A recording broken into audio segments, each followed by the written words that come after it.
everyone. Welcome back to the msmith.io podcast. Today I'm joined by Mike Doehla.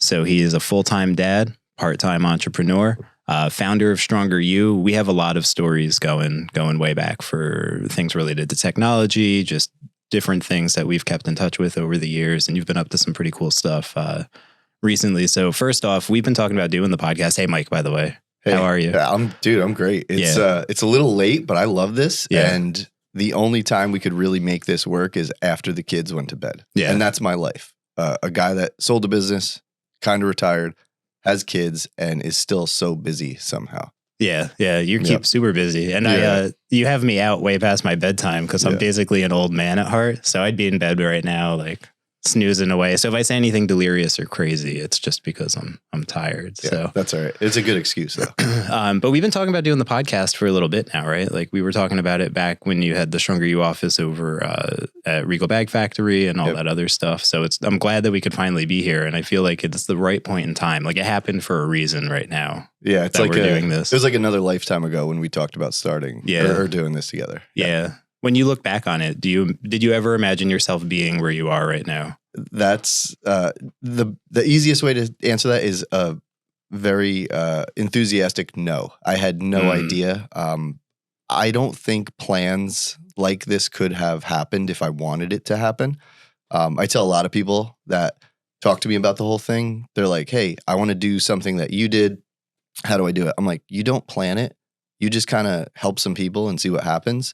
And maybe it goes well. But no, I didn't think I would not really work at this point in my life. Interesting. What was the point and we're going to go into everything in detail, but just I'm going to dive into random questions. What was the point where you felt like you were onto something? God, it took me so long because I was coming up. I was just someone that career-wise, nothing good ever happened. So even when it was good to everyone looking, it still wasn't good to me. So it was crazy. I mean, even when I was still working full time and I was dabbling in the nutrition coaching thing, like we were doing, at that point I was solo. I was doing more revenue a month than I was per year at my full-time job. And I still wasn't secure in the fact that I could quit my job. Oh, interesting. And just a few people were like, yeah, man, like it really makes sense for you to step away from this thing. But I still thought like my experience was still a dude that didn't do anything cool career-wise. So I had decades of not doing anything awesome, building the habits and saying in my head, like, you're not good enough. You're not going to make it happen. So don't think that this is special because at any moment in my head, it could blow up and I was back at the office. Interesting. And that was to me, like, it was motivation to not ever get back to that point. And that's probably why I was a lunatic about doing a good job and changing a lot of lives and making the business really stable. Have you heard of the term productive paranoia? Oh, yes. Yeah. That was me. Like the Jim Collins thing, right? With the oxygen. Dude, you could see how excited I just got when you said that because I was, and I didn't know about it at the time, but I mentally was always a little paranoid. I was glued to my phone. Yeah. I was just like, I describe it, I was high off of it. Yeah. I loved helping all these people and getting my dopamine and getting those rewards. But I was paranoid about it because it's so, like, work sucks, man. Mm-hmm. Like, let's just get that out. Like, most jobs suck. Almost everyone has a job that they don't want to be at. Life is super short and people are stuck in this rat race. And that was me. And I fucking hated it. Mm-hmm. And I wanted to get out, but I didn't think I could. And even when I was out on paper, I thought I was like inches away from going back. So why would I not be paranoid? Yeah. When that's what happens to everybody. Everybody gets a job that they don't really like. And I'm the lucky one. Why? I'm not special. When you reflect on that, what was it that was that magic for you? Was it time and return on luck, or was it? It was a lot of things. It was timing. With our nutrition protocols, like it was on the tail end of like paleo, where everybody in the CrossFit world was on paleo, and like here I am, like, hey, you can actually eat cereal and cookies and have some wine and be okay every now and then. Just don't do it all the time. So I think timing was it. I think I was just like the right type of lunatic in terms of like where I was on the internet. I had 20 something years experience playing around on message boards. So if my customers are on the internet, like I have more experience talking to people on the internet than almost anyone. And then just over time, I spent hours and hours a day. And I'm not talking like 2 hours, 3 hours, like 5, 6, 8, 12-hour days talking to people about nutrition, food strategy, and going to the places where they were, not just our group. So I have, and it sounds weird to say this, and I don't want to sound like arrogant, but I don't think there's many people in this world that have as much time, like boots on the ground with people that need help with food as me. And I think that was the special thing. And we just had this group of coaches, this brand identity, and this crazy CEO founder that just was nuts about helping people. So that like, it was just this right cocktail at the right time. And I don't know if I could reproduce it. I don't know. I can't, I have a lot of people that are like, mentor me to help me get clients and do a little version of what you did. And I'm like, well, one, I don't feel like doing that right now. And two, I don't think I can reproduce this. And that's where I get irritated by a lot of the people in this industry, the fitness industry and nutrition, the business coaches particularly, where they're like, oh, just pay me thousands of dollars a month and I'll teach you how to get clients. And I'm like, it doesn't work like that. It's not a template. You can't just say, do these things and you're going to do what I did. And I don't understand why, if they could do that successfully, why don't they just scale a business themselves? Yeah, instead of trying to sell the blueprint. Actually, the podcast that you recommended on Instagram the other day, they kind of talk about that a little bit. And I love that topic because the people who are probably being successful with those modalities and methodologies are probably busy scaling instead of trying to send you or sell you their blueprints, right? We had a ton of people that were like, why don't you just certify coaches? I'm like, why don't I just hire them? And they work under our umbrella, and I don't have to worry about like watering down what we do and not having quality control like I did. Like, to me, maybe it would have been a short-term money grab, but I don't know. I didn't want to dilute the brand like that. Yeah. Well, and I think that one of the things that's a part of your magic that I saw from when we first started working together all the way up to the transition for the organization is just how involved you were. Exactly what you're saying. Like, and I think when we met up for coffee the other day, you said, look, one of the things about me is like, this is all I'm going to think about, right? Like if I'm going to bed, I'm thinking about it. I'm waking up, I'm thinking about it. It's just a pervasive idea that's never going to go away. And a lot of founders and people who build businesses, I feel, fall off of that persistence. They can't keep up with the idea of like putting in the same amount of energy and care because they either get fatigued to the point that they don't like the thing they do anymore, right? Or they just can't keep the momentum. Like their heart wasn't fully in it in the beginning, right? I don't know if you see that. Yeah, I think that is very common in business. I think business is typically, there's a CEO, founder, whatever, and they have all the soldiers doing all the jobs. Yeah. I wanted to know what was going on at all points of the battle, right? I wanted to know everything. And people call that micromanagement. I don't give a shit. If people said Mike was a micromanager, I don't care. It got done the right way. And when that soul is not in the business anymore, it doesn't work as well. Yeah. So yes, I needed help with a lot of things, and things weren't always done exactly how I would want them to be done. But like, I don't know, man, it worked. So I don't think it was wrong to do that. And I want to be clear that I wasn't like a tyrant. You know what I mean? Like people enjoyed their work. They did great. And we had a great time. The culture in general, when we did the event in Orlando and all of that, like it's obvious what you had built. Is there somebody or some, was there a moment where you found somebody that acted as a good counterbalance for you through the moments where, because you got used to kind of having your hands in all the pots and focusing on everything, right? Yeah, that would be Alessi, my best friend who I convinced to quit Amazon to work with us and be my COO. So it was like the perfect like why guy and how guy. He was like more what people think of a traditional CEO, like spreadsheets, planning. You talk to this third party, you talk to that third party. I'm like the crazy mascot lunatic in the weeds with the coaches and the clients and like selling. And so we were like if we could have been one person, we would have had to work 160 hours a week. Like it couldn't even, you know, and I know the math there doesn't work, but yeah, no, you it know what works. I'm saying? I'll Like, take it. dude, he was just the perfect sidekick and I was his perfect sidekick. Yeah. Because it couldn't do what it did without either of us.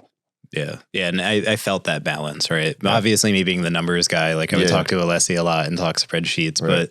But one of the things that I find really interesting is when you were talking about being kind of on the message boards and knowing how to communicate online, almost since the beginning when you were really starting to think about all these different ideas, you said you found where the people were, not just where everybody else was kind of in this vacuum loop, right?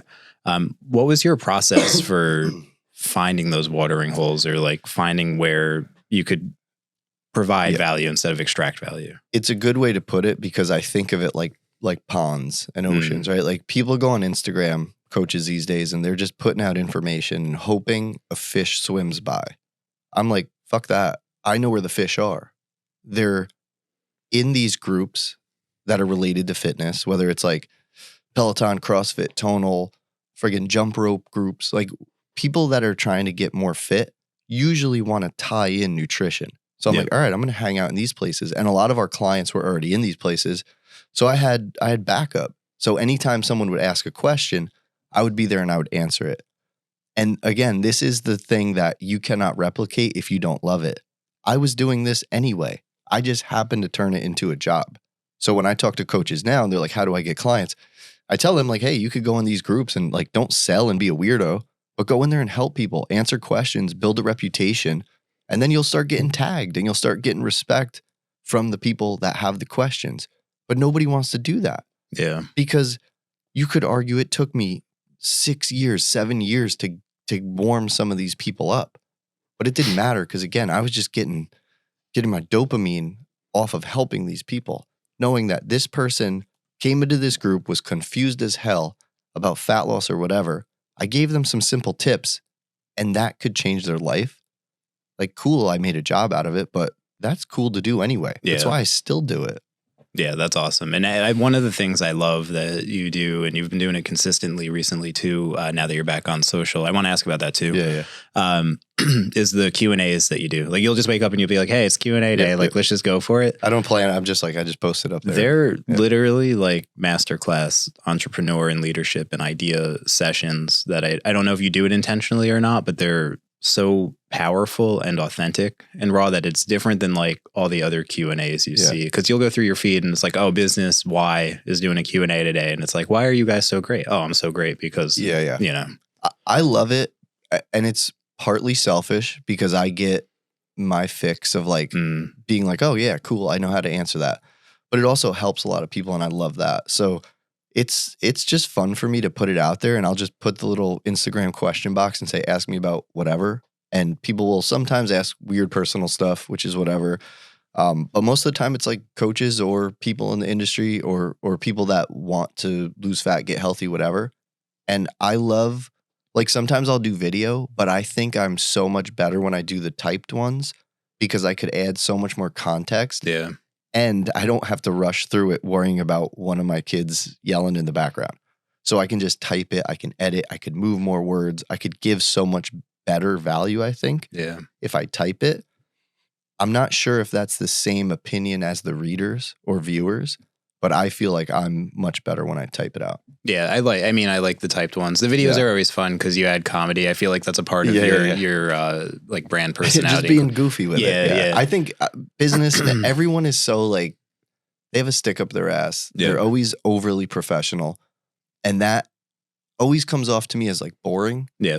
Like, give me something. Like, you don't have to be super controversial, but have a personality and don't be afraid to pick sides sometimes. Yeah. Because people gravitate to people that are funny and engaging, not just like another logo. You know what I mean? Even if you ruffle some feathers, I find that you still get more people that want to work with you or are willing to work with you because you've even ruffled their feathers than people who are just working with another bland individual. Dude, I would openly get into debates with numerous people online. Because, and I've said this before, that if there's someone out there that's confused about nutrition and someone's feeding them bullshit, Yeah. I'm going to jump in because to me, that's like someone drowning in an ocean and I have a life vest. If I don't say something, I'm just letting them drown because some bonehead has given them information that makes no sense. So people say, oh, take the high road. Don't debate. Like, I'm not just debating for that person who said the wrong thing. I'm debating for everyone else who's going to see this comment. And based on the feedback I got, that was a lot of people that were like, I'm glad you did that, Mike. Yeah. So I was like, all right, well, it's working. So who's to say that I should stop now? Yeah. And that's what I think, after you sell a business and you're working with a new corporation, things are a little more tight. I don't know if they liked my style. No one ever really said anything, but I could just imagine that bigger businesses are like, ooh, whoa, like he's debating people again today. He's calling that bullshit today. You guys cool with that? And then they have to have like their war room session. Who knows, right? Yeah.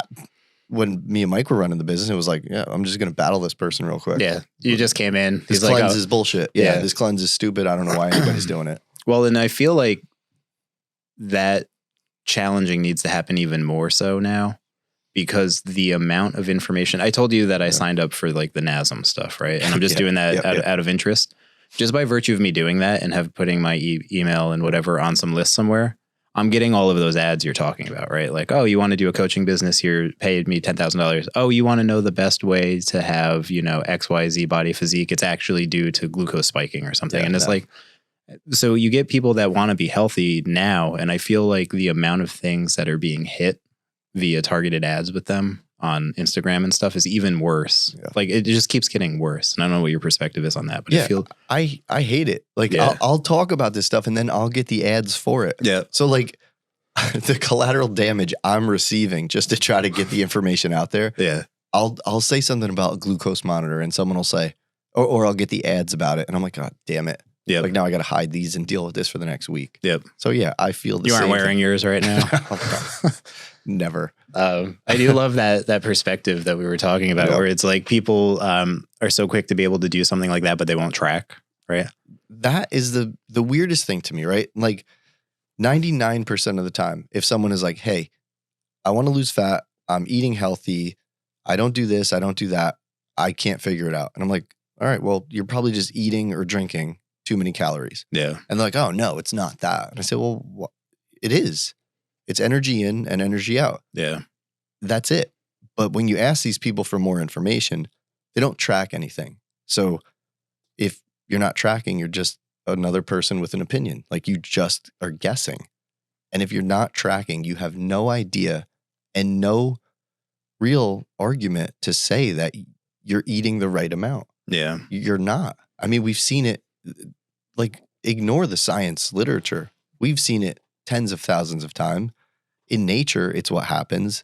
You cannot find an animal that is not eating who is staying the same weight. Yep. But people argue this. They're like, oh, starvation mode. I'm like, no, you're just misunderstanding metabolic adaptation. Yeah. Like bodies, when they shrink, they need less energy. That doesn't mean they're holding on to body fat when they are literally underfed. Mm-hmm. It just doesn't happen. Yeah. So you get people to track and they're like, oh, crap. It's the drinks every weekend. Oh, yeah. It's the meal out. It's, hey, I mean, my father-in-law, the dude is so funny. We go to Cosmo's, the Italian restaurant in town. He's like, Mike, what do you think this pasta dish is? It was like the rigatoni alla butera. It's like creamy, sausagey. There's so many calories in it. He's like, what is this thing? Like 800? I was like, Bob, it's like 3,200. Yeah. He wrapped it up and slid it across the table. And I was like, I didn't want you to stop eating it. Yeah. But that's the disconnect that people have with the calories they're eating and the lack of movement. Mm-hmm. They work out maybe 45 minutes a day and they're like, I'm doing it. I'm crushing it. It's like, well, your workout probably burned 300 calories. Yeah. If you didn't do it, your body still would have burned 150. So you burned a net 150. Yeah. That's not doing the trick. Yeah. Track your food for at least a little while, see what's actually happening, and then move on from there. Like, I don't track right now. A lot of our coaches weren't tracking because they did that. They got the knowledge and then they moved on from it. I mean, even doing the program myself, when we built out the app together, right? Yep. Like I got to a point where I did enough weeks in that I got to kind of that intuitive. And then what I'll do is I'll throw in a couple weeks where I track again just Yeah. to see how it's sitting. But I'm at a point where I'm like confidently just eating Right. a healthy amount. And I know when I'm also being an asshole. Like I know when I'm going off the rails a little bit on. That's the biggest thing I think is people, they don't want to look in the mirror and say, I'm doing something wrong. Yeah. And no one ever wants to do that. Like if my wife is like, oh, you're being a shithead. Like, oh, I don't want to be a shithead. Yeah. Just like anything. No one ever wants to be wrong. But you could sit there and be wrong for another 10 years with this stuff. Why not just feel a little uncomfortable in that moment? Move right on. Realize that your breakfast was like a day's worth of fat. Yep. Or carbs or whatever, and it was like no protein. People are like, oh, I ate eggs for breakfast. I got protein. It's like, what did you eat? 2 eggs? Oh, cool. You had like 15, 16 grams of protein. That's not really that much. And how much fat, right? Yeah. Yeah. It's and then I love the analogy too, going to the weekends. The thing that Dan called out in the last episode, where the analogy of burning down the house, the carpenter, the thing you posted today. That was my my motivation or incentive to post it. I had a feeling. Yeah. So I'll let Dan know that his comment permeated. But that's the weird thing about like communication and connection is he says something on a podcast. You tell me that he says it. And I'm like, oh yeah, I can say that again. Yep. And more people that never heard it will hear it again. And it reinforces it. One of the things I like when you do the Q&A stuff is that you don't post them and let them, that you don't save them to Reels. Yep. Because I think people need to hear the same thing again. Because if you just save it and put it into one of your saved post areas or something, it's kind of like stashed away in a squirrel box and you never go back to it. Right. No one will ever look at it. Yeah. So I like that you kind of keep that rhythm too. That's super cool. I think the analogy that helped me the most, or like, even though I get it and I understand the rational behavior that people try to use with overeating, is the one about driving. Like you missed your exit, so you just drove all the way down to Florida instead. Yeah, and sometimes I'll go on and I'll tell the story. Like the post will be like me actually doing something. Yeah. Like I forget exactly how I worded it, but something like one time I was driving to the airport, I missed my exit and I ended up in Florida. Yeah. And I'm like, that's how some people treat nutrition when they'll eat like a cookie and they'll be like, oh, screw it. Bets are off. Yeah, all bets are off. I blew my diet. It's like you didn't blow your diet. You ate 150 or 300, whatever it was, extra calories. Yep. Like get off that exit and turn right back around and then eat well then. But people don't do that. Humans are, I'm included in this, right? I just somehow do okay with food, but other things in life I'm sure I'm a mess with. But we're all just so irrational. Yeah. Like if your goal is to lose fat, you need to be in the right calorie balance. So you eat 200 extra calories. Why are you going to eat 1,000 more? Yep. Like, what are you doing? Another analogy is people say, like, if you got a flat tire, are you going to pop all the rest of your tires? Like, no. That's a good one. Yeah. It's when you, and that's why I'm like, I'm so silly with these analogies because that makes people think like, yeah, I'm just being silly about it. Yeah. Yeah. Like, I really am. Well, and I think we're also in a space where some of the material out there makes you feel bad about everything. Yeah. That you just kind of throw your hands up because you're like, well, I already feel bad that I did this. I might as well just go balls to the wall and go all out on it. Yeah, like why not? Yeah. I blew it. I already feel bad. And it's because every diet makes you think that it's like you're either on it or off it. Yeah. So for some people that cookie means off. So all right, I'm already off. I already jumped off the boat. I can't jump off it again. But it's not how it works. So yeah. Everyone just needs they just need to be a little bit more rational about this shit. That and alcohol. Alcohol is the other one. That's always a fun topic. I think, and this will probably ruffle feathers, I think there's a lot of people that don't know they're alcoholics. And I think a lot of people have built a life that has been so stressful and hard and unenjoyable that they resort to alcohol almost every day. We had so many clients that were like, I have to drink my wine every night. And I'm like, well, why do you live a life that you have to escape from? Yeah. Why do you have to always have alcohol all the time? And they're like, oh, it's just a couple 100 calories. And I'm like, yeah. Again, like stop thinking so shallow. You have to think deeper about all this stuff. Yeah. So in the terms of alcohol, when someone is drinking, yes, maybe it's 150 calorie glass of wine, or maybe it's much more than that. Plus eating, we get hungrier when we're a little buzzed. We sleep like crap. Don't confuse it with passing out. It's a lot different. the next day you're fatigued, you're skipping workouts, you're irritable, you're probably not prepping meals. Maybe you're subconsciously thinking of the people that are like, oh, I just need a greasy food to get rid of my hangover, as if that actually works. Like, you just need to drink some water and chill out and get back on the boat, you know? Yeah. But people will try anything to not change their habit. They'll just think of like, how do I justify this and make it make sense to me? Yeah. Even if it conflicts with the future me I want to become.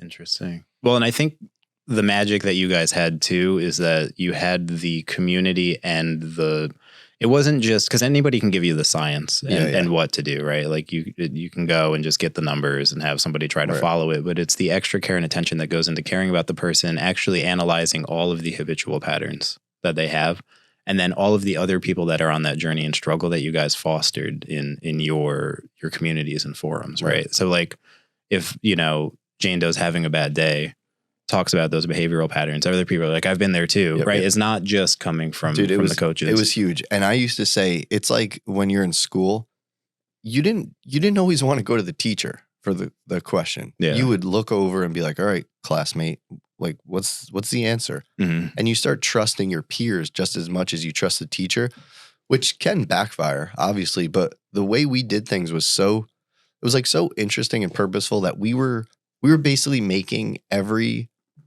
participant in our Stronger You group, and I say participant meaning the ones that would engage, they were like assistant coaches. Mm-hmm. They were so good at answering the questions because, one, I was in there all day. Like, I used to joke that was my office. Yeah. Like, a Facebook group was my office.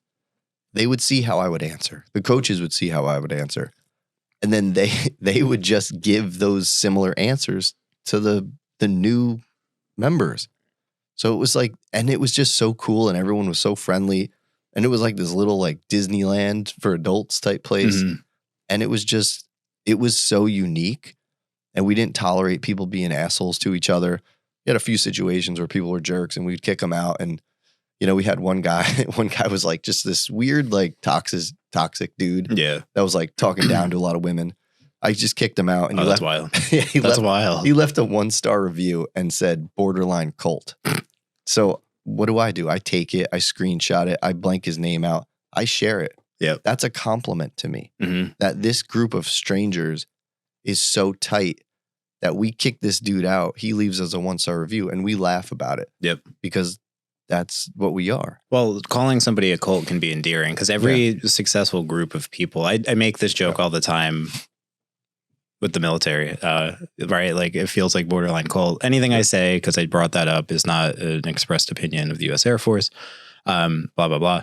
But it's funny because it's the same thing. We have our habits, our ceremonies, our milestones. And from the outside, that looks a little cultish, but it's actually camaraderie. It's culture. It's growth. It's working together as a team. It's building community. It's like all that stuff. And I think if you're effectively doing that, it feels like a cult. I had a conversation with, do you know Cosmos Fitzpatrick from Aidenbrook? No. So they're a big agricultural company out of Maybrook, like the Maybrook area, the Campbell Hall, Maybrook area. And he said he wants his organization to be a cult, explicitly. Like, he said he wants to be a cult leader, right? Like, as a joke, you have like the Netflix series. I mean, they call me food dad. Yeah. Right? It's ridiculous. When did that start sticking? Like, when did that happen? I think I did it to myself because I was talking about, I'll probably get this mixed up, but I was talking about how, like, sometimes, like, the members will kind of hit their goal or whatever, and they'll kind of like drift off and they'll go their separate way.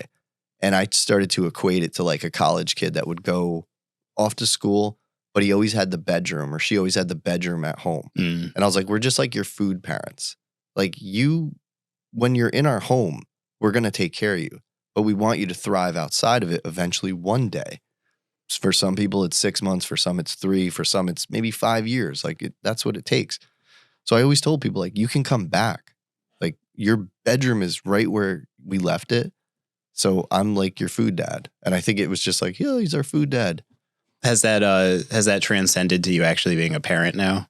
I mean, I joke that like I have a lot of experience in telling people how to do things and what to do and them not listening. Yeah. So I mean, it's You not got really years of any different. experience. Yeah, Yeah. years of experience. Some people are like, oh my God, you're such a good dad. You're so patient. I'm like, Yeah. dude, I've been doing this every day for Yeah. years.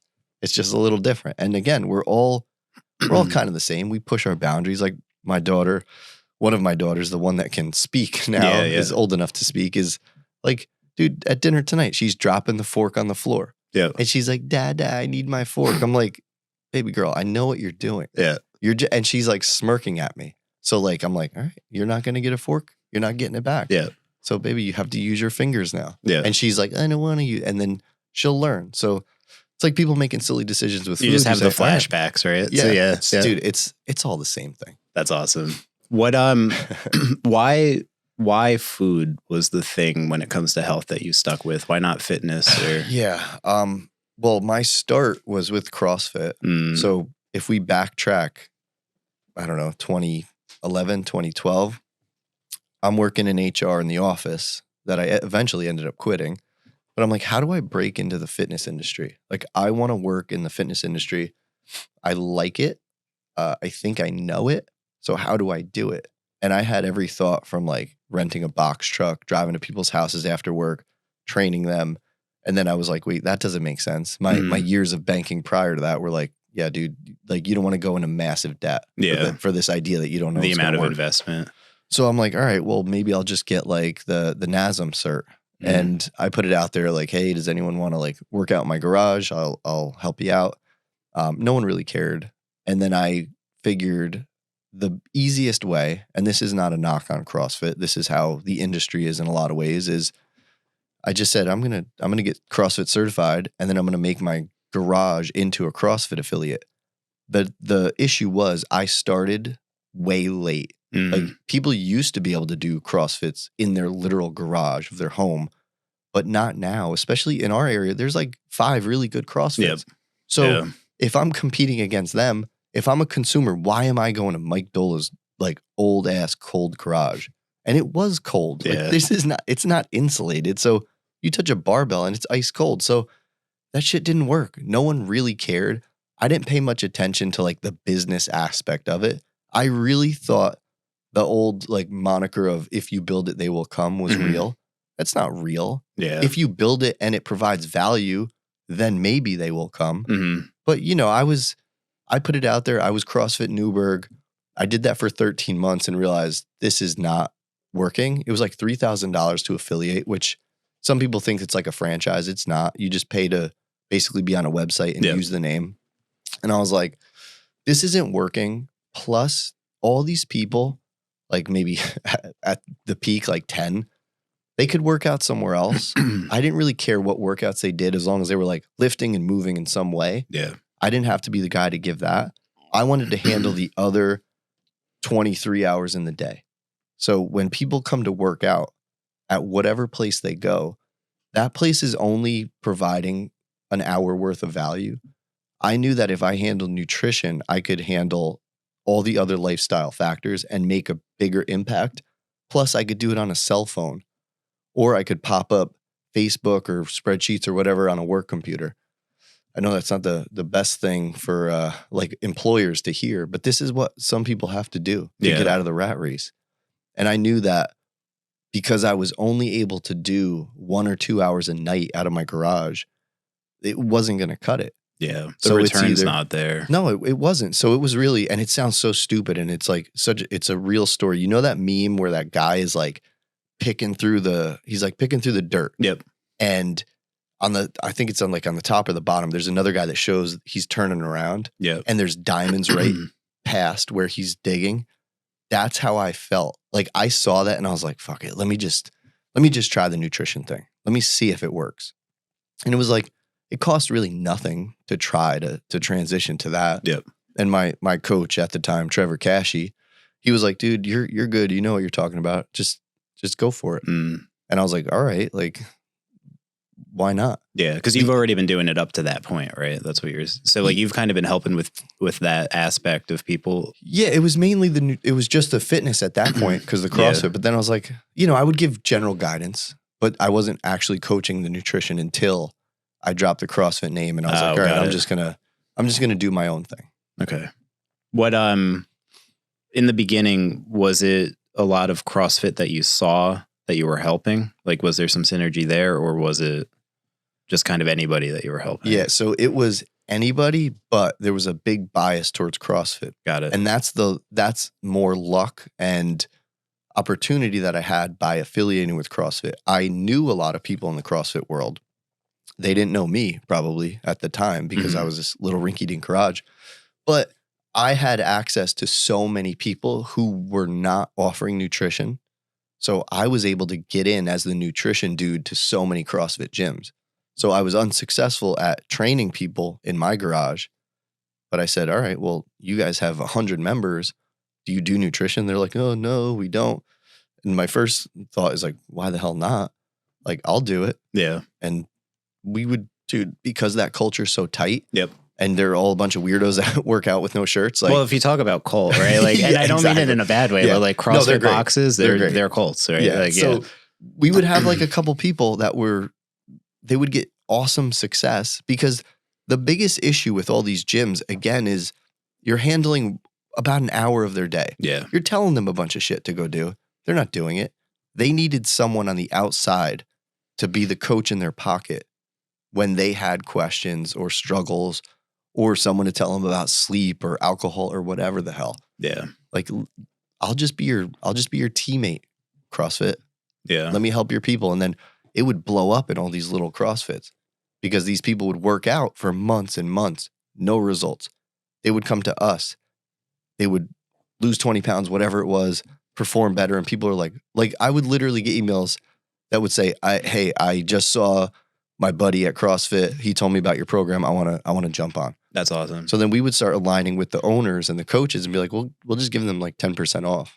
And you said that that was the time where paleo was super popular, right? Yeah. So a lot of the CrossFit boxes the gyms were doing paleo. They were doing paleo, or they were ready to do something else. So you give them a little bit more of an option, and all of a sudden they're getting like good foods in. And that's exactly it. It was, one, it was new, and two, it was like mysterious. It was like, this dude on the internet is telling people they can have Captain Crunch. Yeah. And it might be good post-workout. Like, what? Mm-hmm. Real food. That's all that matters. No chemicals. And I'm like, yeah, that shit, it's like nonsense. Yeah. You don't need to worry about that. Obviously, you're not telling people to just eat Captain Crunch. Yeah. You're saying, hey, your activity level, you're eating 300 carbs a day. I don't give a shit if 50 grams are coming from cereal. Doesn't matter. You're eating mostly nutritious foods. I'm good. Eat your protein, eat your macros, check in with me. And like, we started to get the stories. Like, we started to get the before and afters and the feedback. And I had so many people who weren't like in the mix, weren't clients or in the nutrition world, shit talking. Oh, this guy doesn't know what he's talking about. Yeah. He says sugar's okay. All these, like, I tell people this now. They're like, I'm so scared what people are going to think. I'm like, dude, I've been saying sugar is okay for years. Yeah. Everyone sees that and thinks I'm the idiot. It's like I have this inside info. Even with all the proof. All the proof. Yeah. People don't realize it's not the thing. Yeah. The damage is in the dosage. Mm-hmm. Like, no one says like, oh, Advil is bad, right? Well, a bottle is bad. A couple pills are great. Mm. Maybe a cookie is the best thing for someone who's done restrictive diets their whole life. Yeah. And failed every one of them. And here I am, some random guy on Facebook yelling about cookies and cereal and whatever. Yeah.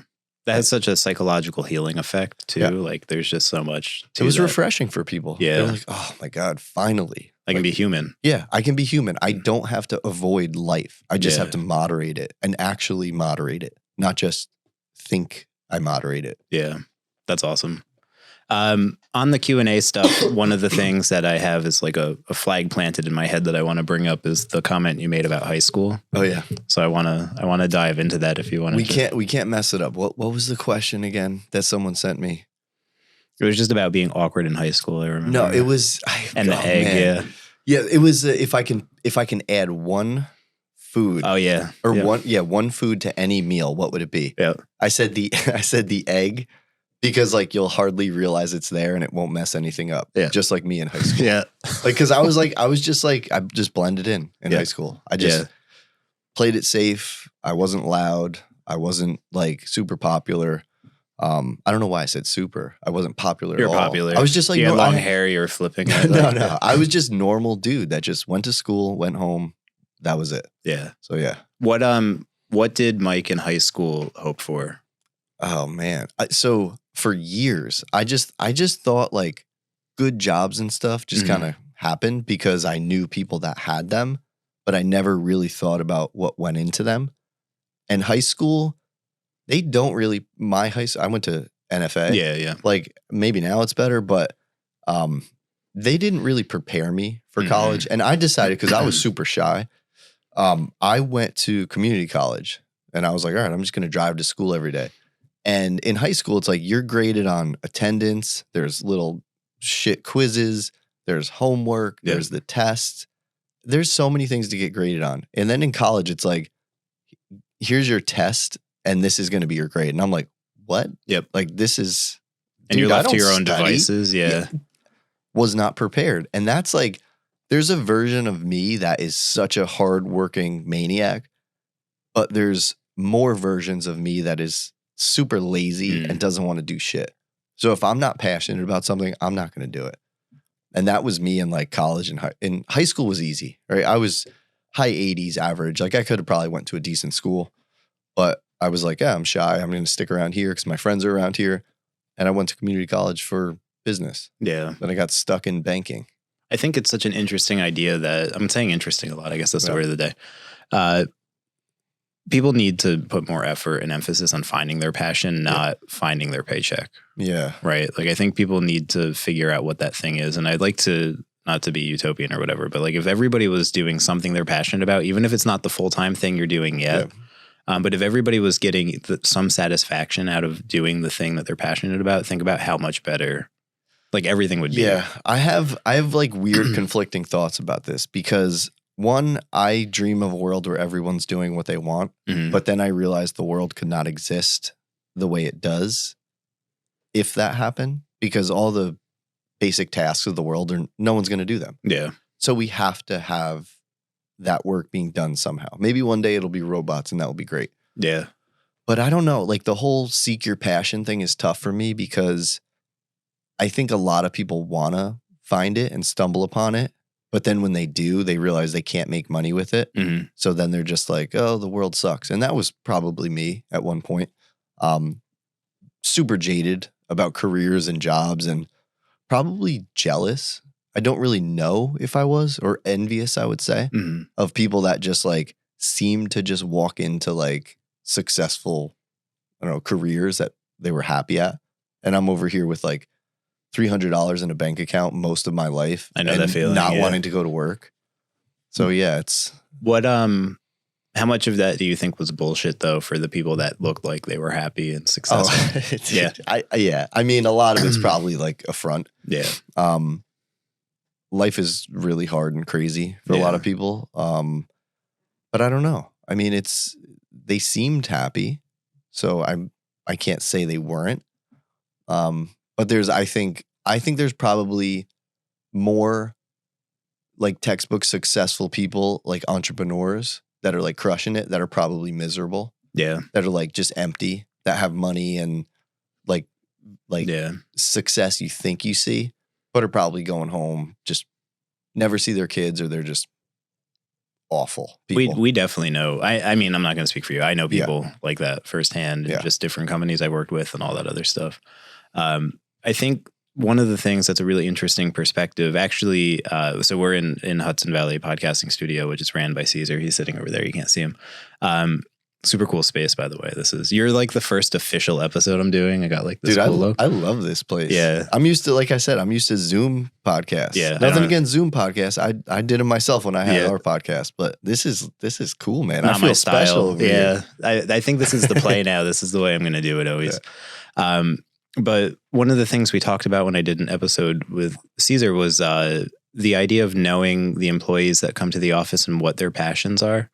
So if you have an individual who just wants to be the best mom and family member and works is just a means to an end, that could be your passion. It doesn't always have to be passion in the sense of what's the entrepreneurial pursuit that you're passionate about, that you put all your energy into. Just what's the thing that fills your cups, right? Like I think that's what's important. If you can find that aspect and lean into that and then structure your life around being able to pursue those passions, that's what matters. I think there's too much emphasis on making your job everything to you. Yeah. I think it's kind of crazy. It's like everybody is like, I need my purpose. And it's like, why are you going to career for that? Yeah. Like for me, it's like being a good dad. It's like my purpose. Did you have any struggle with that? Like, so the identity, let's talk about that a little bit. Yeah. You going from founding Stronger You and growing it, if you want to give context of like the transition that's happened too, because we kind of are diving into it as if everybody knows, but yeah, you can talk about what happened with acquisition, right? Is that what it was? Yeah. So let's talk about that first. Like, so like 2018, what was that? 3 years after starting the company, the parent company of Anytime Fitness approaches me and says, hey, I want to buy your company. Made an offer. Didn't make sense to me at the time. Turned it down. Went back to work, did my thing. A couple of years later, we realigned. The stars aligned. It made sense for me to sell for numerous reasons. One, my wife was pregnant, and I was like, oh, okay, we're gonna have a kid. Like, I gotta really dial this work thing down because like I'm a maniac, and I don't think that's gonna be a great look for me as a dad as well.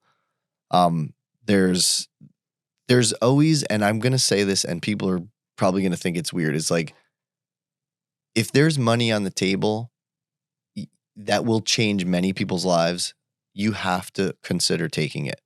There's this fake, I don't know how to word it, like this fake thought regarding selling businesses that like you're just doing it for the money. Mm-hmm. And it's like, well, at a time, you kind of have to think about that. Like anytime you can, quote unquote, secure the bag, you have to consider what that can do because the cost of not doing it is too great. We're in the nutrition field where fads come and go at all times. Now, I don't think knowing how much you eat is a fad, but there are plenty of people who treated it as such. There are movements like Health at Any Size that are saying if you try to change your body or lose weight, you are a bad person. And the landscape of the world is leaning towards accepting everybody sight unseen, no matter what the topic is, which in many cases is exactly what we should be doing.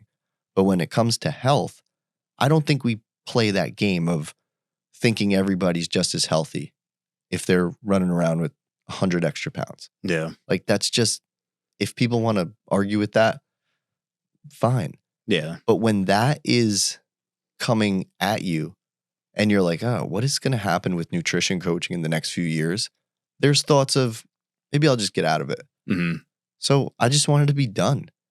And then you do that and like overnight, you're not who you were before. Yeah. And I think that's crazy. And I think, again, it just says don't align your identity too much with your job because when you don't have that job, you're not going to know who the hell you are. And it was weird for me because like I sold and I stayed on for a while, but then you're like, you're not needed as much. So like you go from the dude that was involved in everything, every word, every piece of grammar, every like before and after, every point of contact is like through you. Mm-hmm. And then it's just like, oh, Mike's over here.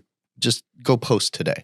And I'm like, oh crap. Like I'm not kind of needed. Just be like an image. Yeah. Yeah. So then I just like, like Alessi left. I was like, this just doesn't feel like what I want to do all day. Yeah. And it was like when you said earlier, like the thoughts in your head and like you can't get out of it. Yeah. Like I could probably distill my work like to a few hours a day if I wanted to, down from like 12, but I was still mentally at work. Yeah. I was still thinking of it constantly. Yeah. So like I'm sitting there, I'm in my office at home and through the walls, I could hear my wife and my daughter either laughing and having a good time and me wanting to be a part of it or crying and having a terrible time and me wanting to be a part of that so I can help. And I'm on another fucking Zoom meeting about some dumb shit I can't even control. Yeah. I was just done. So I decided to like walk away. And then it was like, oh shit, like I'm done. My identity is tied up in being Food Dad Stronger You. So I have to find out who I am. And it was like, all right, I'm just like this dude that did this thing that now is dad who just wants to like still talk about food and shit and business whenever he can. Yeah. And now I just think like who am I as a person? And it's weird because like I talk like I have it all together. Mhm. But I'm sure if like I went to therapy, they'd be like, dude, you're fucked up. And it wouldn't be that weird because of course, all day, every day for almost a decade, call it 7 years, whatever it was, you're doing this thing. Every second of your day is basically tied up into it. And then you just flick it off. And then it's like, oh, yeah, those people don't talk to me anymore. Yeah. But I don't talk to them either.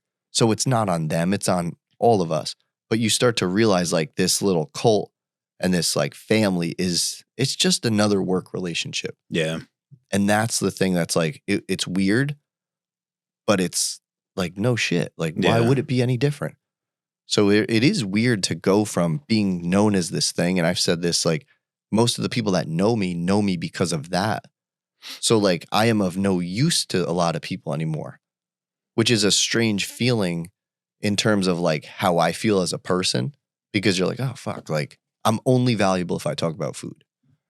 No one cares about me. And I think like, oh, like I could have deep conversations, but it's like, it's just like, it's different and it's okay. And I move on from it. And if I want to get back into the game one day after the non-compete, like I'll do it maybe, but I don't know if I will. And I think about that a lot. Why, if I do, why will I do it or why won't I do it? Because I don't know, like if I stepped back into it, could I just dip my toes into it, or would I be doing cannonballs full again? bore again? Yeah. So I don't know. It's really powerful to think about that. It seems like the introspection. One of the things that makes you super great, just as a human, is I think the introspection that goes in, and a lot of people get lost with the identity and can't take the time to reflect. Be it because of family condition, like there's so many personality and personal factors that could impact that. Yeah. Well, thank you for saying that. It's just that I have a lot of time to think. Oh, no. Yeah. I just didn't have time to think. But before. other people fill their time with things that don't promote or produce introspection. So that in itself is kind of a superpower. I actually like just talking in general because I feel like we have deep conversations. So I don't see you just as the nutrition identity. Yeah, no, I get that. Yeah, and I appreciate that. But it's like, I can only be that to people on Facebook or Instagram who only followed me for my nutrition stuff. Do you go through cycles of thinking about dipping the toe back in and being animated about it, and then you're like, oh, I don't know. Like, is it a thing that you wrestle with regularly? Yes. Like when I quit and I left the company, I was like, I am done with this shit. I will never do it again. And then like I went to a conference and I was like, oh, this is fucking awesome. Like everybody's cool. Like I want to work with you guys again. And then I was like, oh, one day I'll do it. And then I like got out of it again. And then like I took a social media break and then I got back in and I'm like, oh, let me share some stuff. And it's like, I don't think like, it's almost like the non-compete is a blessing in disguise, because if it wasn't there, I probably would have pushed go and I'd probably be doing a shitty job because I don't really want to do it right now. Like I only want to talk about food stuff when I want to talk about it. Like today I posted something, like 3 days before I didn't say shit. Yeah. 5 days in a row before that I did. Before that I didn't. So it's like, when you're on, you better be on. And I just don't care enough right now to do it, but maybe I will. Or maybe I'll figure something else out, or I don't do anything. And I think that's one of the things that I struggle with the most, is like society is like achievement society. Like you better be doing something. Hustle culture. You better, right? You better be getting better and producing for our economy in some way. Mm-hmm. Like, okay, like what if I just chill and work on myself? Yeah. Like that's like what I should do. And I do, but there's still like a part of my brain that's like, dude, you're lazy. You got to do something. And it's like, you don't. We're all just convinced we have to all the time. Well, I think that energy too goes into being a really good parent, right? And I think we had that conversation, right? Like you're in a really exciting position to be able to be all in on all of your kids' events and experiences, right? Like you were saying how you're the dad at those events that's like animated and hyped up. And well, the one sad thing about the world is, and it's still just like, it's still rooted in just like tradition that's just nonsense, is like the dads do this, the moms do that. And it's like, fuck, man, I don't want to be, and I get sad for dads that I'm the only dad at the thing. Mm-hmm. When I go to the park in the middle of the day, I'm the only dad. When I go to gymnastics, I'm the only dad. When I go to swim lessons, I'm the only dad. And some of that is an exaggeration, but it's highly leaning towards the moms doing all the kid stuff. And I don't want to be a traditional dad. Yeah. Like, I think dads now are better, but they're still the ones that are not around as much. And that's like, I am so lucky that I'm able to do this and be around. But it like breaks my heart that other dads can't. Mm-hmm. And I'm very aware of my privilege and opportunity to not miss my daughters grow up in like the coolest time. Like when, like every day, my daughter that's speaking is like learning new shit. And I'm like, holy shit, I could have been on a Zoom meeting missing this. Like, people ask me why I left the job. Like, that's it. Yep. Like, why the fuck am I going to sit on a Zoom meeting when I can experience my child growing? Mm-hmm. You know what I mean? That's why I get so weird about it, because there's so many people have done what I've done, but they're still fucking going at it. Yeah, they're still doing crazy work shit. For what? Yep. Like, I get it if you love it, but like, it's such a cliche. One day you're going to be an old man and you're going to be like, fuck. Yeah. I got this money in the bank. I got more that no one needs. Well, it's that famous book out there where they did the interviews with people who were basically on their deathbeds, right? Yep. And the prevalent theme through all of that was regret, right? Time regret, not taking the chance regret. But it was always like this personal perspective that they ran into, and you don't want to be that person. One of the things for me, we were doing an app launch when I was at Volume 8 for a Web3 project. And it was one of those things where it was like 4 weeks back to back of 18-hour days, but I'm in the office 18 hours. And we had to be at the tail end of that. And I come out of the office just to get ready to go back in, but I'm grabbing dinner. And the wife and the stepdaughter is sitting on the couch, just assuming I'm not going over there to talk to them and go back in the office. And that's one of those moments in my life that like burned a really like strong, painful image in my head. If it didn't, you wouldn't have just said it. Like, you remember this. Yeah. But there's moments like that in so many of these people's lives that they didn't even realize they fucked up. Yeah. And that's like, again, it's one of these things that like not everyone has the choice. So I'm not talking to you if you don't have the choice. But if you do have the choice to cut it back a little bit, like, you're not going to regret it. Yeah.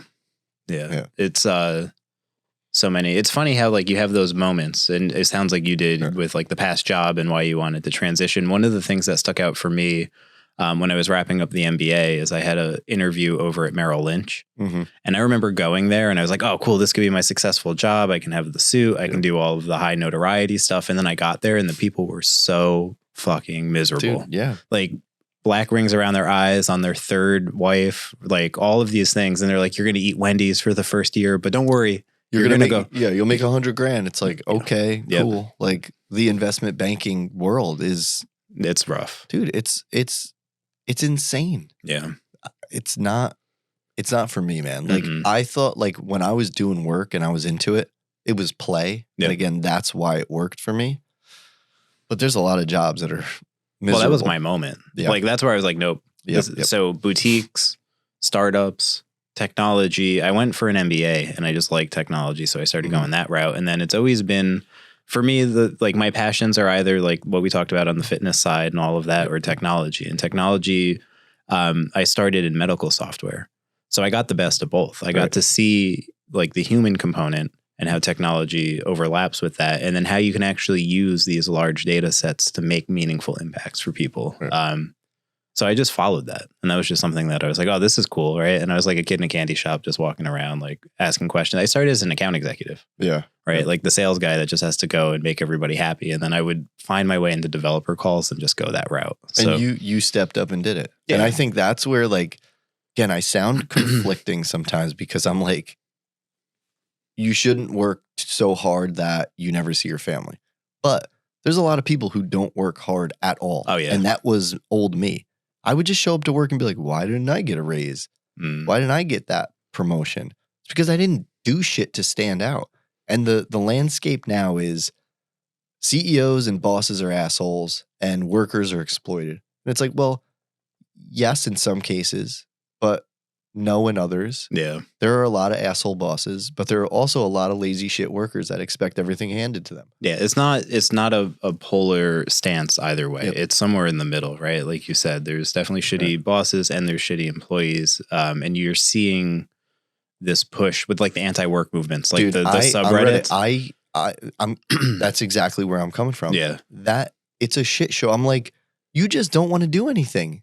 Like, you just don't feel like doing anything. And I'm like, that was me. Yeah. That was old Mike. I look at these posts and I'm like, dude, that dude just jaded as shit because he didn't get his way. Yeah. Yep. And this is where we could have another dichotomy argument of like, that's why you need to follow something that you find interesting and passionate too. So you have to do the jobs, but I think in any job that you do, you can find something that's aligned with your core being of what you find interesting. So if it's helping people, I bet you any job out there, from being a barista to being like the CEO of a multi-million-dollar organization, you can help people. Yeah. And I forget where this was coming from recently, but exactly that. Yeah. Like, the people that work at the job that you think is beneath you might love it because they're making somebody's day better. Yep. Like, when I go to Adam's, I go grocery shopping with my daughter and she's loving it, so happy. These cashiers are the happiest people I've ever seen.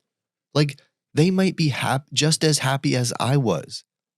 And that's really cool because it means you can find joy in what you think is not a joyous job. Yeah.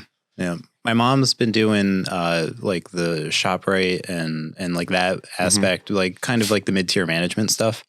But she loves it. Yep. And like, it's a perfect fit then, right? Like you love doing that. You take pride in what you do. Right. You can deliver quality. You have a system. You can go home at the end of the day. Like, it's the balance that she needs. And I think that's the biggest thing, because everybody wants that panache of being a successful entrepreneur, but the work to get there is, it's arduous. Well, that's most people would literally tell me, I don't know how you do it, man. Yeah. You answer the same 10 questions all day, every day, but it's a different person. Yeah. So it wasn't the same question.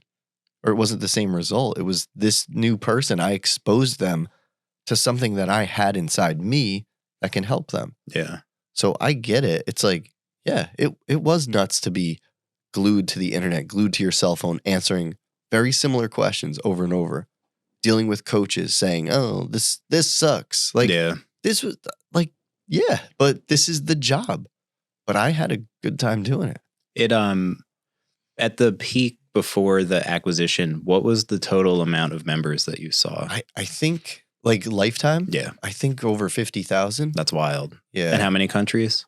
God, I forgot. 50 plus? That's crazy. I don't remember the exact number. And think about the people that you impacted and the people that they impact by you impacting them. Even just in healthy habits. It might not be full nutrition alignment or fixing, but we had a similar question on a survey. Yeah. Like, are the people in your household or close to you improving their eating relationships as well? And that's wild. Whole families were getting better. Yeah. And that's just, it continues out. And there's people that like clients of ours who were awesome, who decided to get into the field and now they're helping people, or coaches that decided to break off and then they hired more coaches, and it just spreads and it's crazy. I mean, I'm one of those people for a different coach, you know? Oh, cool. Yeah, it's wild. Did you see members that became coaches? Yeah. And they were some of our best coaches. Yeah. Because they knew they experienced. Dude, it's so wild because the industry gatekeeps a lot. Yeah. Like, especially registered dietitians. And I am not one of them. Yeah. I got a lot of shit from them when I was starting. They're like, oh, you didn't go to school. And I'm like, well, what is it? Are you mad that I may be able to help people just as well as you? Or are you mad that I'm not tens of thousands of dollars in debt and 4 years out? Yeah. Like, I think there's some underlying, I don't know, issues there. Yeah. But yeah, we had some of our best coaches were clients who were great clients, did well, participated in the community, answering questions, were learning from the right people, and then we're just like, hey, I want to do this. Yeah. I'm like, hey, you have the right personality. I can teach you the nutrition crap. That's not the hard part. The hard part is, do you like dealing with people? Do you have the people skills? Are you available? Are you like just a monster about this stuff like me? Yeah, come on over. And what I really like about the way that you had the relationship with coaches too, as you scaled and as you grew, is that you didn't force conformity of personality. Yeah. You actually let personality flourish and found the right member fit for personality. So like I worked with a couple different individual coaches. One of them was super science based and I loved it because it was like all numbers and he appeased to my nerdy side. And then I switched over and the other one was very intuitive and emotional eating and all of those components. But I also love that. So one, you always kind of learned these new facets of nutrition, right? But two, you got to see that each coach was their own person and they had their own stance it wasn't forced. It wasn't like Weight Watchers where it's like, nope, this is the protocol and you get this robot coach, right? It was like, we used to have people ask, they're like, how do you find coaches that are all on the same page? I said, well, nutritional science is nutritional science. If they're on that page, I just want to find people that personality wise and culture fit are awesome additions to this company. Yeah. That's the harder part than finding people aligned with nutrition. Like I want to find the people that are like, it's like a sport, man. Like you don't want all LeBron James on your team. Sounds great, but that might not mesh. Like give me a mix of all kinds of different position players. Yeah. And I'll find like this coach will work really well with menopausal women. This guy will work with dudes that want to get jacked. Like they might be able to coach the other client, but maybe that coach is perfect for that type of client. Yeah. That's super powerful. And I one of the things, I'm going to have ADD moments here because now there's a lot of thoughts still going. When you talked about the behavioral patterns of just tracking your food, this is going back a while now in our conversation, and the enlightenment that happens just around that before you even get into like bringing numbers down or up or whatever else. I can't help but think of all the entrepreneurs out there with their business that do the same thing. They don't look at the financials or track their numbers. They just kind of leave it to the wind and they're like, you know. Well, it's funny you say that because I was a lot like that. Yeah. I was very, with nutrition, very like analytical. But with business, it was very much like, I think this is going to work because I've seen it work. Yep. And I think that's why it did work. Because it was again, boots on the ground, getting feedback in real time constantly. Yeah. I didn't have to go to reports and say, oh, if I post this blog, I'm going to get X views and that's going to turn to X clients. Like we couldn't get that granular anyway.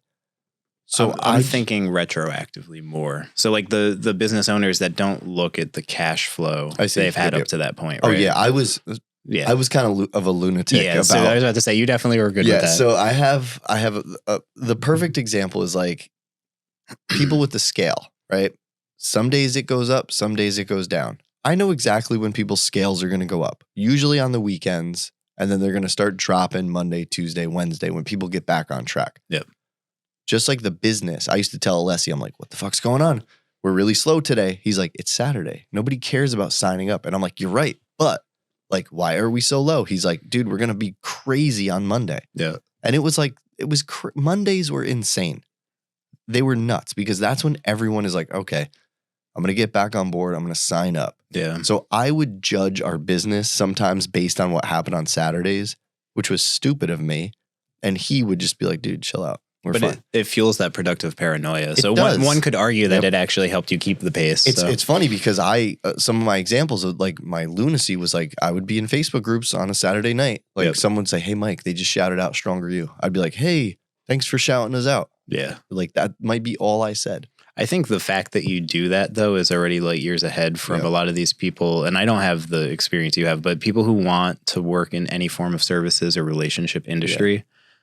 But people don't want to connect with people, even though they want to. Like I see that a lot, even in networking events, right? I kind of made fun of myself recently with the Zuckerberg meme of like when he was just at the UFC. Did you see that? Passing the thing. Yeah, that's me at networking events, but it's because I'm awkward. Yeah. But at networking events, I actively like go up and want to know what people are doing and try to get into those conversations. And Go ahead, sorry. No, you go. It's the same thing I tell coaches that are like, Mike, how do I grow my business? Mike, how do I get clients? I'm like, well, here are the things that you can do. Yeah. Which 5 are you going to do?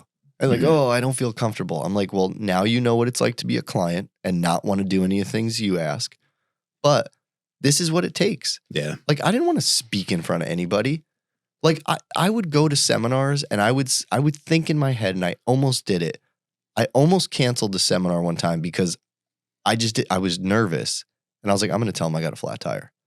And it's like, what a dumbass. Yeah. Like, that's the difference between maybe me sitting here talking on this podcast about this story or maybe staying at my old job. Like, this is what I tell people. Like, you have to do this shit that you don't really want to do. Yeah. It probably won't pay dividends immediately, but you're going to get more comfortable. You're not going to care. You're going to keep trying, and that's going to compound. Yeah.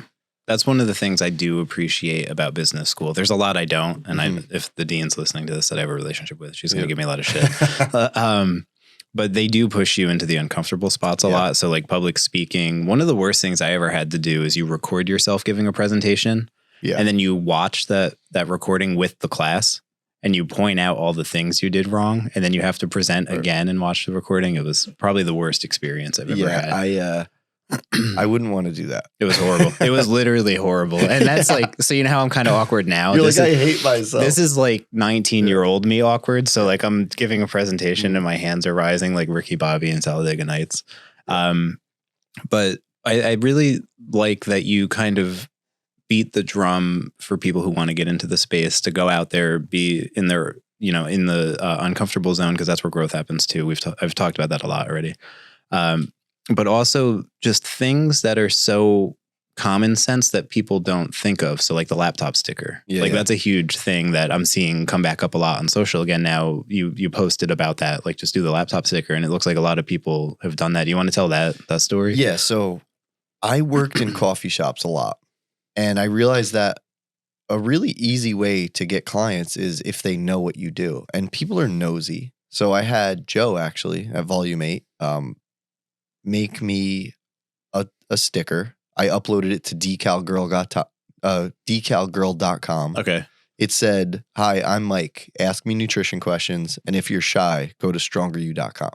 And I just plastered it on my laptop. And I told people to do it because sometimes people would come up to me and ask me nutrition questions, but probably more often than not, they would be like, what the hell is this? And they would Google strongeryou.com. Maybe they would sign up. Maybe they would tell someone about it.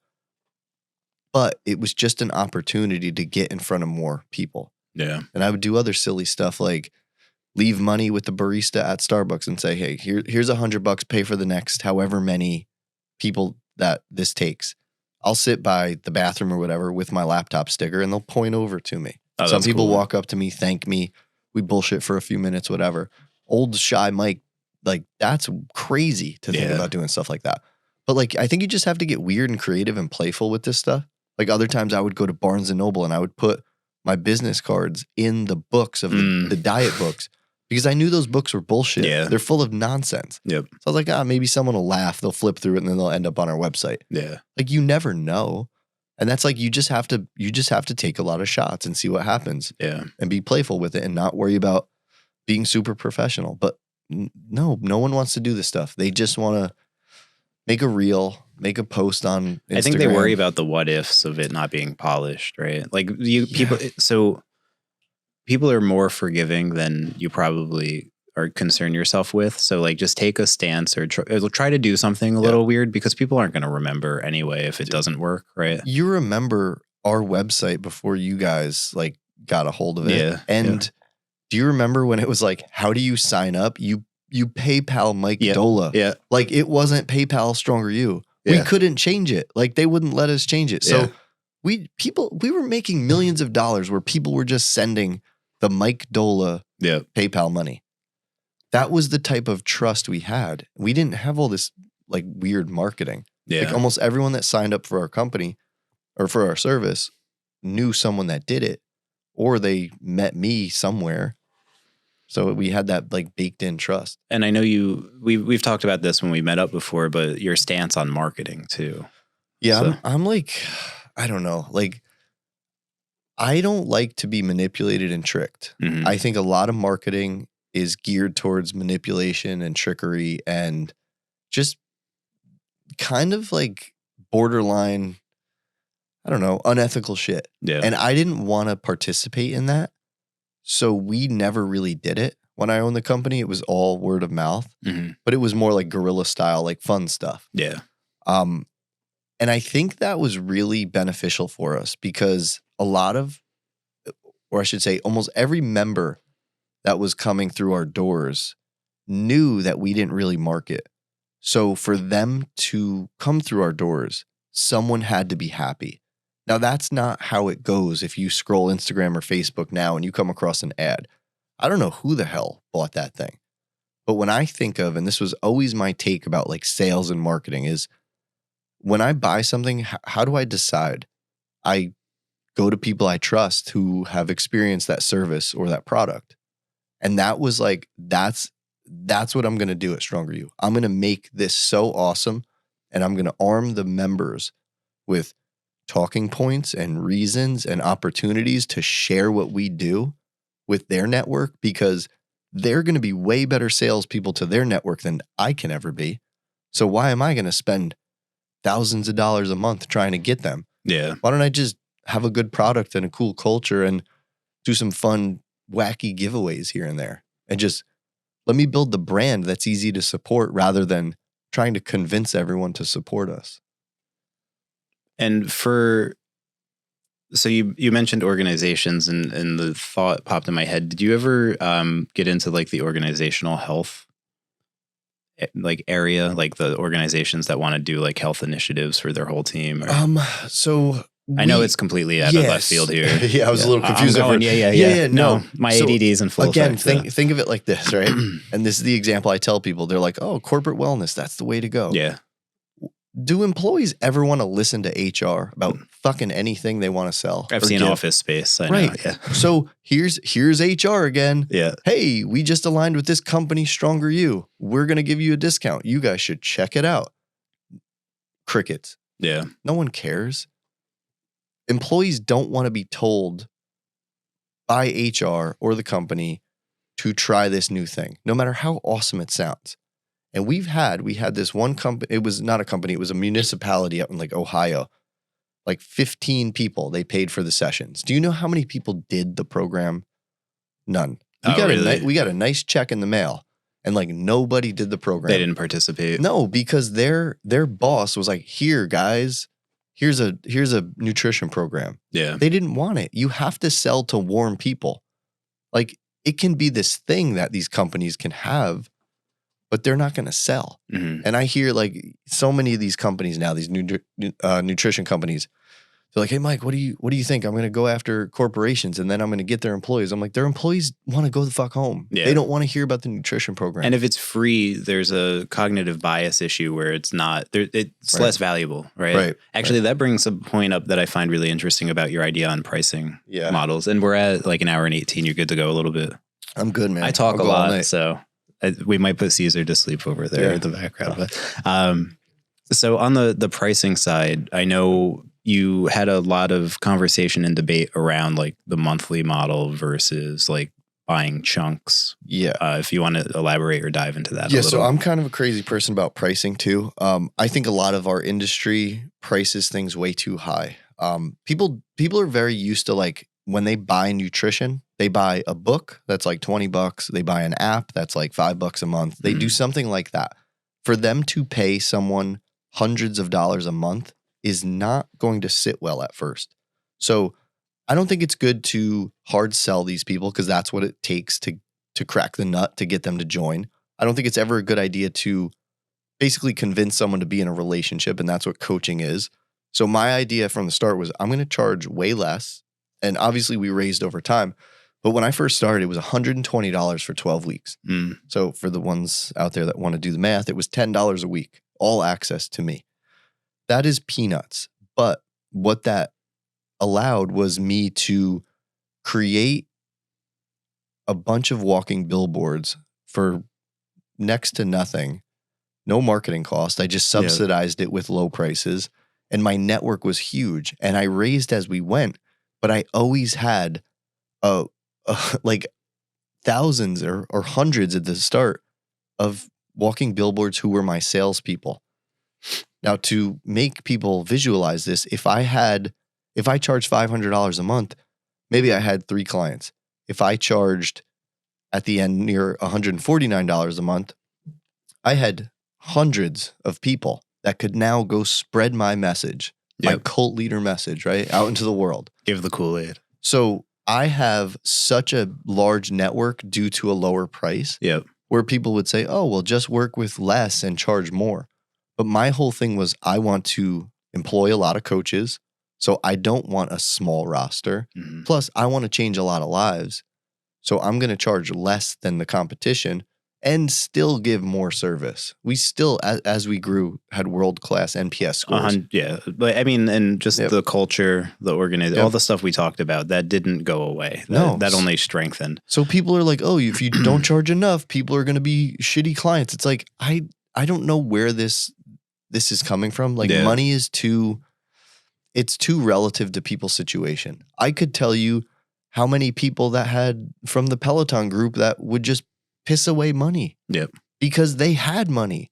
Whereas the struggling single mom that didn't make a lot would treat this thing so well. So like, it's not the price. Yeah. It's just people are ready or they're not, and we're capable of helping them or we're not. I never knew that too with the pricing. I know you battled with the raising the prices and all of that was a lot of conversation. And the monthly, sorry, I missed that. Yeah. The monthly, so I'm conflicted on this, right? Like we'd bump heads internally sometimes. Someone would say, oh, I think we need to drop the paid in full and just do recurring monthly. Mm-hmm.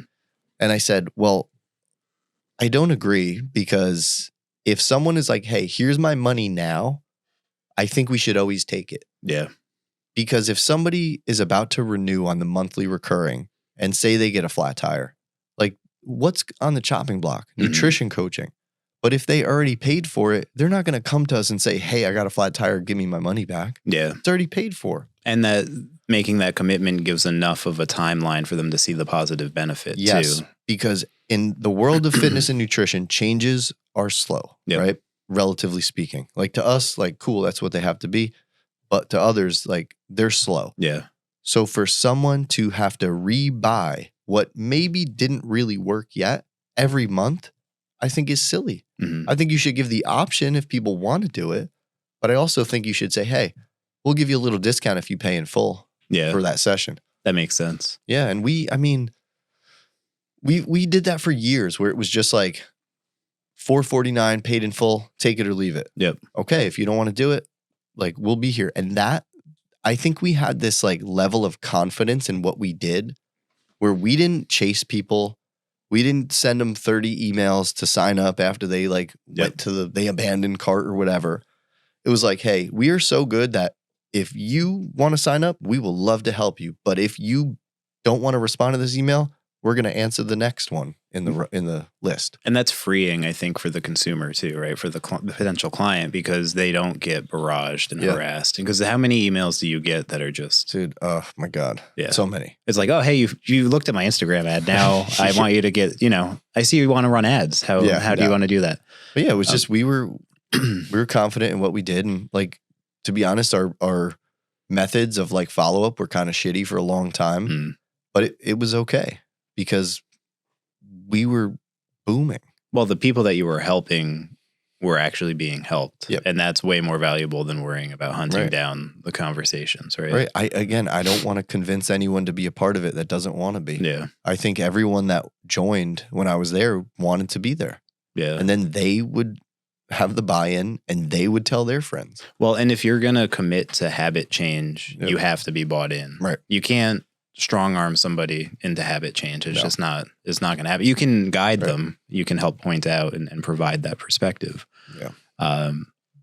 That's super interesting. I think we're in a space right now where like MRR and like you get all of this shoved down your throat, and we're in a subscription economy that everybody feels like it needs to be subscription. Right. But think about, right? And these are the exact debates we would have in meetings. Yes, we are. Yeah. But what are the prices of those subscription models? $29.99, $10.99, $6.99, not $149.99. Like this is not a basic subscription.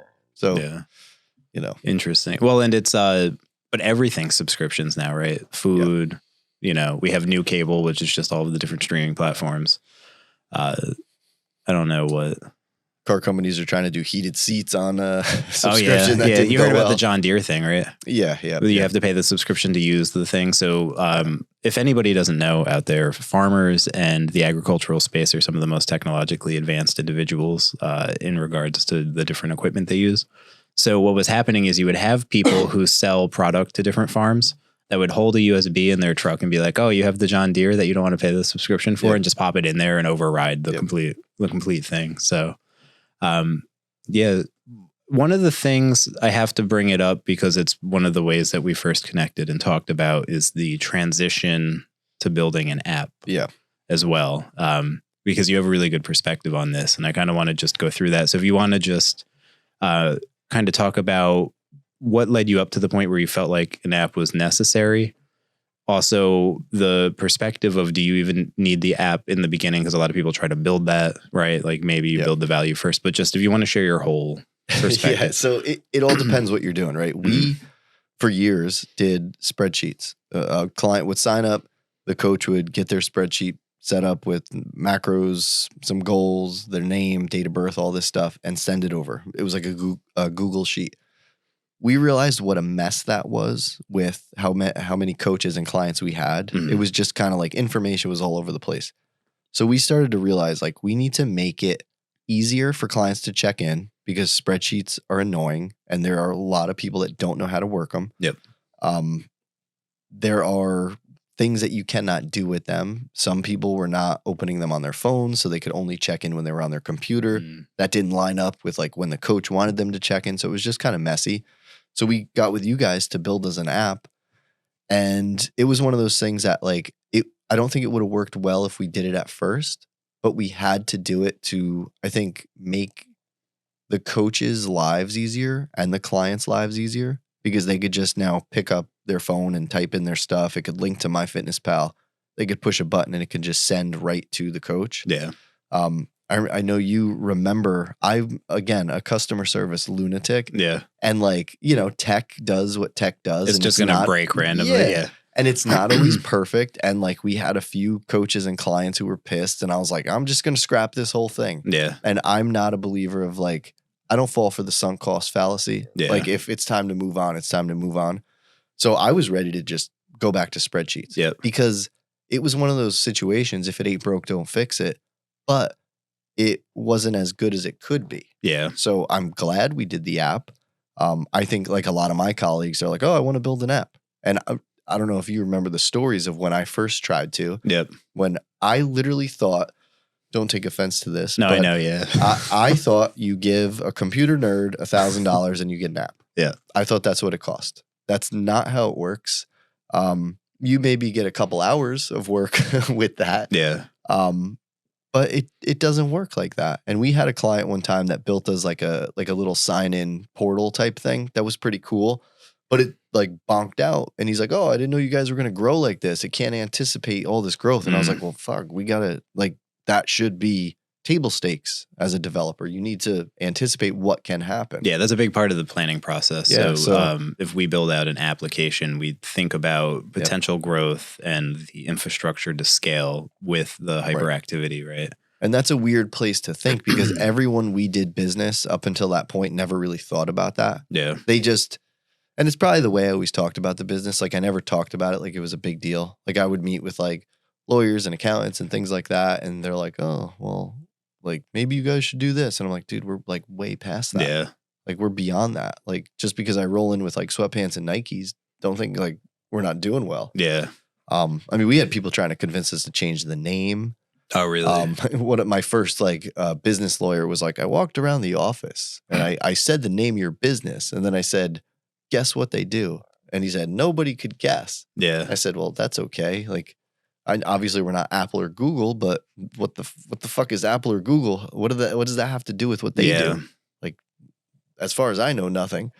So I didn't listen to a lot of these people. I just did what I thought was the right thing. There's so much good advice out there and there's so much bad advice, right? And then I feel like you as the entrepreneur get fed everybody's opinion, even if you don't ask for it, it's unsolicited. I had free business consulting for years. So if you were to take like 70% of those ideas, how bad do you think it would be? it wouldn't have worked. Yeah. It would not have worked. Yeah. The number of shit ideas that I got fed were just funny. Like you should just give people meal plans. I said, do you understand what we're doing here? Yeah. We're not doing meal plans on purpose because they don't work. Yep. They're not easier. They do nothing. They take away people's food personality. I'm going to teach people how to eat how they want to eat. Yeah. Within the parameters of what they need to do to reach their goal. That's the one thing. So my little brother is learning how to eat properly now because he's in a space where he graduated college. He's got a job where he's got to use his brain a lot, and nutrition's a thing for him that he's not good with. Right. And I just had a really long conversation with him today about how to shop, like how to go to the grocery store and understand like what is protein, like just something that simple, but like just how do you look for it? Because what he was doing before that is he'd go and he'd find like the French toast sticks that say high protein. Dude. Yeah. And it's like all carbs and fat and like 2 grams of protein. Well, right? I think that the law is if it has like 5 grams a serving, they can say like high protein. That's ridiculous. I have a friend that's like high up at Kellogg's that gave me the inside crazy. info. Yeah. So these French toast sticks we get from BJ's. Yeah. It was like high protein. I'm like, wait a minute. Yeah. Like my red flags, my bells are ringing in my head. Your spidey sense, Yeah, I look at the nutrition facts. It's like, all right, I have to eat 4 of these to get 5 grams of protein. 5 grams of protein is not high protein. No. People think nuts are protein. Yep. No, they're a fat with some protein. Well, and eggs too, like we talked about, right? Yep. So I'm trying to teach him that, and then I'm trying to teach him how to read serving sizes. That's also like another big challenge I'm learning. That'll depress the hell out of you. Oh, You pour a bowl of cereal or you you get dump that some cup. Doritos on a scale. You're like, what? I get 6 of these things? Yep. Yeah, Sucks. and the way that they're packaged, it makes you think you can eat the whole thing and be fine. Same thing with candy, right? Like, and they want you to. And again, the sunk cost fallacy. People buy big bags of food for whatever it costs, $6 now. They pop it open. Yeah. And they're like, well, I paid money for this. I got to eat it. Well, why? Yeah. I mean, it doesn't, if you throw it out, you still spent the $6. Yeah. On the app front, really quickly, I just want to touch on that. So I say it for anybody listening. I think the biggest appeal I'll make if anybody's considering building an application is find somebody who's authentic and genuine that actually cares about the business and wants to learn how it works, and then actually gets their hands dirty in the operations of how the business works so they can build a technological solution for you. So I'm no longer at Volume 8. We had that conversation, and I've already had it in past episodes, so I don't have to bring that up. But the guys over there, like, that's the magic. Yeah. Right. Like, and they all were on the program. Yep. Like they were in it. And that's what I loved, because we've done business with people that they didn't care to learn anything. Yeah. And I'm like, that's a red flag. Yeah. And it happens all the time. Or you get developers who are really good at building something like we were just talking about, and they build the thing, but it's way off base from anything that's actually of use or meaning, right? So that's the only, I just wanted to throw that appeal out there so people know. In regards to finding somebody that you trust or confide in when you would get all of this different opinions over time, how do you know which ones were good and which ones were bullshit? Like, what was your guiding light? Well, I'll make a joke and say you don't until a couple of years later. Oh yeah. But you just kind of trust your instincts. You have like solid values as a person, and you try to see what their values are and what they're all about, and you ask around and you just decide. I think it's like anything. Like, what is the connection? Do I want to hang out with these people? Like, that's a big one. And if the answer is no, then you probably don't want to do business. Like, I think at one point we had meetings every single day with you guys. Mm-hmm. Like, if we didn't like you guys, do you know how miserable that would have been? Oh yeah. Like, that's how close, like we were basically, like, you guys became a department of our company, basically, and vice versa. And that's how it should be. Yeah. Like 100%. That's how, if you're really trying to build a technological infrastructure out, and one could argue that every company is becoming a technology company now. Yeah. You need to have a team that you can lean into and trust. So that's the magic of like what we did and what all the guys at Volume 8 still do. Right. I had like 10 other thoughts I wanted to go, and now like they all just crashed down completely. So, in regards to that's what it was. So in regards to what you're learning about and where you're at now, we talked a lot about like what the identity could potentially look like. And we had that topic, but in terms of just what you're consuming at the moment, where's your head at? What are you learning about? What are you? Oh, I was going down the positive psychology route for a little while, just to see like what makes people happy, what makes them tick. Pretty like standard stuff. It's not like what a lot of people are chasing. Yeah. It makes life and happiness a lot more attainable, which I think is good. I think people just need to get really good at recognizing what makes them happy. I think consumerism makes everyone think it's something else. Yep. And I understand why, because we can all sell tons of shit if we make people think all the shit we sell is what makes them happy. Yeah. That parenting stuff. I was reading novels for the first time. Interesting. I mean, like really the first time. Like when I was in school, I wasn't reading the books. What was the first one you read? I read The Humans by Matt Haig. That was good. I read 3 Body Problem series. That was fucking awesome. Super like sci-fi nerd shit. Yeah. They're making a show about it on Netflix that's coming out, which they have to change quite a bit. But I think it's like the showrunners from Game of Thrones. Okay. Which is a good thing because people are like, oh, they ruined the end. But they did a great job when they had the source material. Mm-hmm. They only did poorly when the book there was no book. He was doing whatever he was he was making Elden Ring or whatever it was. So those books, and I just like I still consume and participate a lot in the nutrition stuff. Yep. So that's pretty much it. But I don't it's weird. I purposefully don't go out of my way to like find all these new hobbies because I don't have the time. Yeah. So I don't want to dabble too much and then be resentful like that. Oh, I got to watch my kid and I can't go learn guitar. Got it. Like I'm one of those people that thinks like life is very short, but it's also pretty long when you think about it. So like I can't do that stuff now, but I will find new parts of life to enjoy when my kids are a little older and more independent. Yeah. Because right now, if I turn my head, like one of them is tipping over and cracking their head. Yeah. Like that's. Well, and they do parkour. So it's even more. That's the stage we're at. We have a 2.5-year-old and a 9-month-old. Oh, yeah. So the 9-month-old is sitting up and like holding on to things and standing up. But the older one can just bump her and it's game over. Yeah. So I'm like, all right, I'm not going to go in the other room and learn something like that. Yeah. But I stick with the stuff that makes me happy.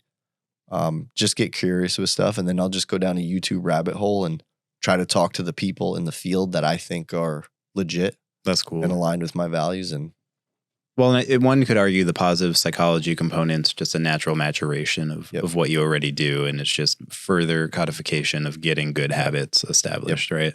It really did make me realize like, oh, those things I do every day. Yeah. And we talked a little bit about that, but these things I do every day make me happy. And I think this would make everyone happy. So I get like curious, like, oh, what could that be something? Yeah. And how can you make it a part of your regular flow of what you do to establish those cadences and actually make that happen? Gamify it somehow. Yeah. Make it enjoyable, make it communal, similar shit to the Stronger You journey. Seems like there's some ideas out there. Yeah. There's ideas. There's a lot of laziness and not ready to do anything yet. It's percolating. Yes. Yeah, that's what it is. And that's kind of the thing I think about it almost every day. Yeah. So I'm like, all right, let me jot some stuff down and think about this. That's cool. Very, very cool. Let's close out on a couple of just like fun things. And then I always ask a question at the end. We're at 1:38, so it'll only be a couple more minutes here. What's the top nuisance, annoying thing you're seeing right now in the space? We'll start there. Oh man. I think it's people who are experts and professionals at helping people lose fat who are afraid to talk about it. I am so irritated by how everyone is kind of skating around fat loss and pretending that no one cares about it or wants it and making people feel bad if they do want it. And health is obviously number one. But I think a lot of the professionals in the field are almost shaming people for not saying they want health. And it's making everyone say they want it, but that's not what they want. Health is obviously a big part of this, but a lot of people just want to be leaner. They want to move better. Yeah. And the health will come with that. So I think a lot of coaches and professionals in the field should not be afraid of talking about that. And that just is because of the backlash that they're seeing. I think people are scared that like certain groups will come and try to ruin their businesses or cancel them or whatever. Yeah. And it's like those people, they're not as loud as they used to be. And part of me wonders if that's because of the popularity of weight loss drugs now. No, yeah. They got the easier thing. Interesting. And that goes in a cycle, it seems, right? Because I think about high school and hydroxycut and like that whole, and everybody getting heart issues and like all the crazy stuff there. So in regards to, I have so many things. There's probably going to be another episode. How about we just say that? Like, I'm fine. Yeah. Yeah. If you're down in this nice, cool professional studio. So to close out, let's actually just close it out here. I have two. Usually it's just one thing, but I challenged Dan on the last episode to do two. I'm going to do it with you as well. Okay. So the two things are, one, what's the most important thing from this conversation that stuck with you? We can start there and then I'll go to the question at the end. Let me think here. We did talk about a lot. I think just the importance of being a good dad. Like I talk about it. I think about it. Like it gets reiterated every conversation I have. And that's just, to me, touching on that is probably the most important thing. Cool. And then what's one challenge you want to give anybody that listens to this episode? Like one thing that they actively should participate in or be challenged with? Identify what you know will help you and just do the fucking thing. Just figure out how to convince yourself to do it. Because there was a part of me, a multiverse version of me, who was in a shit job because he was scared to do the thing.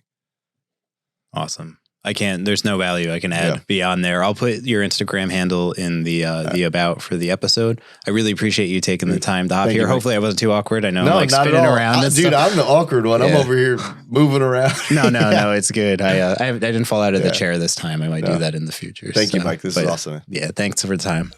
Cool.